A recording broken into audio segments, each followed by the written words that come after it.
Finding a Dharma teacher. I get asked, a lot, where to find a Dharma teacher, and if you find one, how to know if the teacher that you find is authentic. I have some thoughts on this, which I'll share.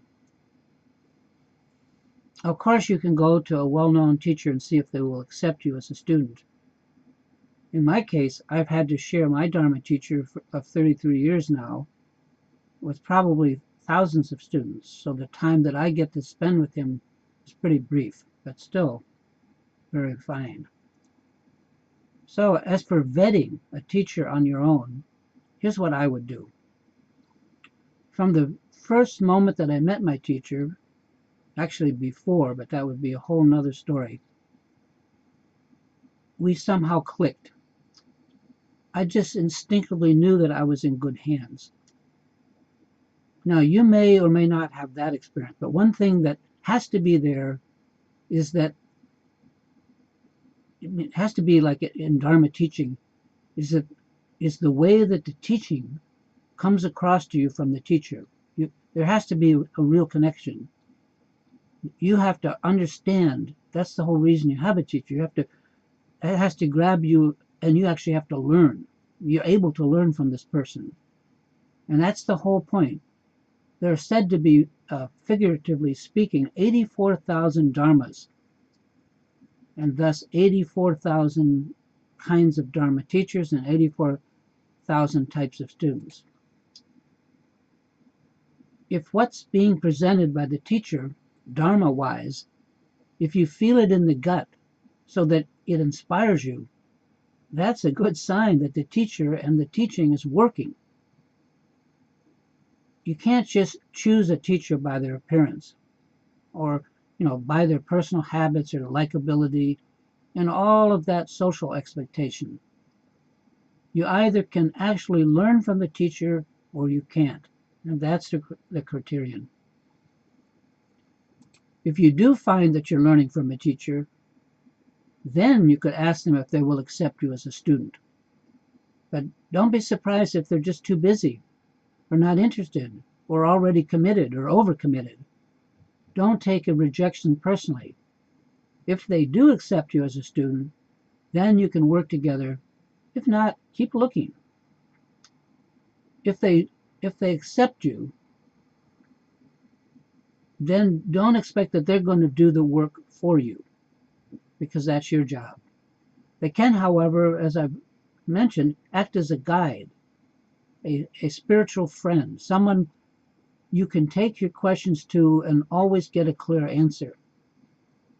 In learning Dharma, I found there are so many questions, and so many times when I would get stuck in one syndrome or another and just couldn't see my way past it or out of it.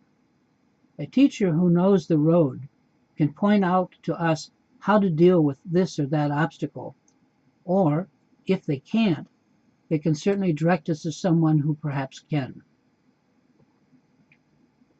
And a teacher's not there just to, hold our hand, although often they have, but they're there to point out to us whatever in our particular case needs to be pointed out.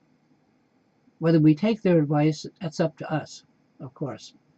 But in the Vajrayana tradition in which I train, one does not pick and choose what one wants to accept in the way of advice from our teacher. Note that. One listens and takes their advice to heart. Period. Otherwise, the whole point of the relationship is stained. If you know better than the teacher, then you don't need a teacher. If you don't know better, then perhaps you do. But this spiritual relationship between student and teacher is one of mutual trust. Technically, it's often called samaya, which simply means it's the bond that connects the teacher and the student. In my tradition, Samaya is considered most sacred because it alone ensures the validity of this relationship. And let me give you an example. Anyone who knows me very well knows that I am not much on travel.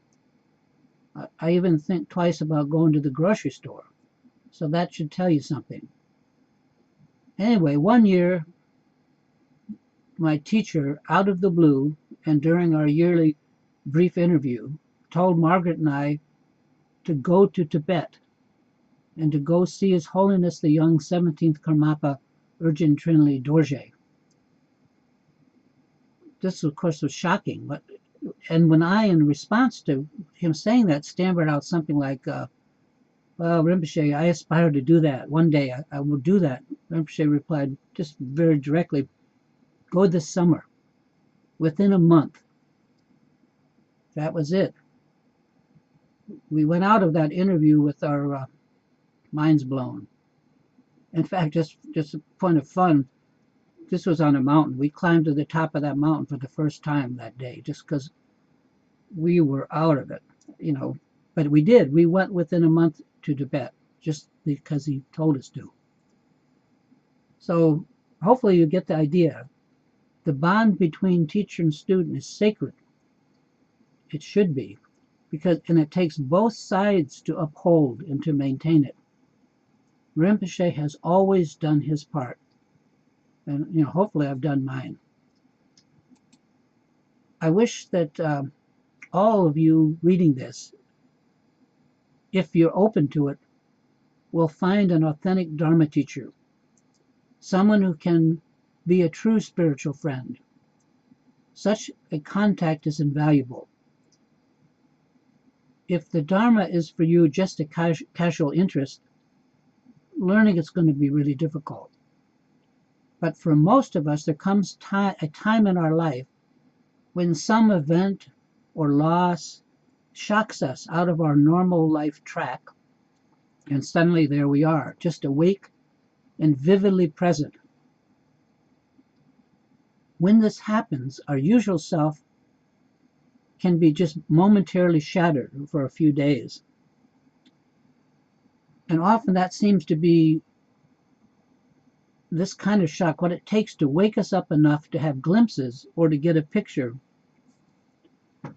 that the Dharma is not just an option, but rather an actual path to liberation.